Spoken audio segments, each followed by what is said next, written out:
இப்ப என்ன கல்யாணம் பண்ணிக்க முடியாதுன்னு சொன்னா அது தப்பு இல்லையா? டாக்டர் ஒண்ணும் வேணும்னு அப்படி செய்யலையே.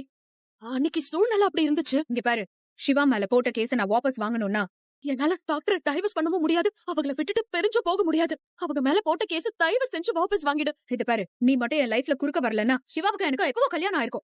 எங்க 2 பேரோட லைஃபையும் நீ அழிச்சிட்ட. தயவு செஞ்சு நீ அவங்க மேல கொடுத்த கேஸ வாபஸ் வாங்கிடு. நான் வாபஸ் வாங்கிடுறேன்.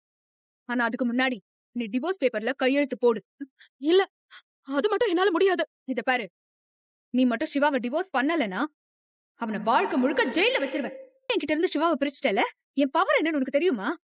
அடிச்சு போட்டா ஏன்னு கேட்க நாதி இல்லாத ஒருத்தி நீ என்கிட்ட வந்து மோதிரியா? இப்பவே உன் கழுத்துல இருக்கிற தாலி என்கிட்ட கட்டி கொடுத்துட்டு போயிட்டேன். இல்லனா சிவாவை இந்த ஊரே காரி துப்புற மாதிரி அசிங்கப்படுத்திடுவேன். ஏய், குடி அந்த தாலிய.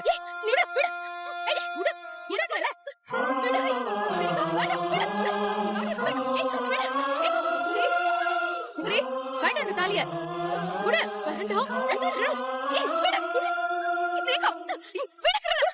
சிவா கட்டின தாலி உன் கழுத்துல இருக்கவே கூடாது.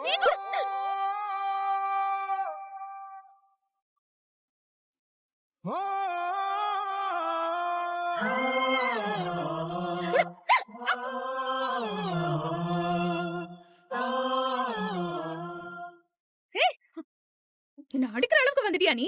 உன்ன பாரு ஸ்னேகா, உன் கூட வாழ முடியாதுன்னு சொன்னது நான்.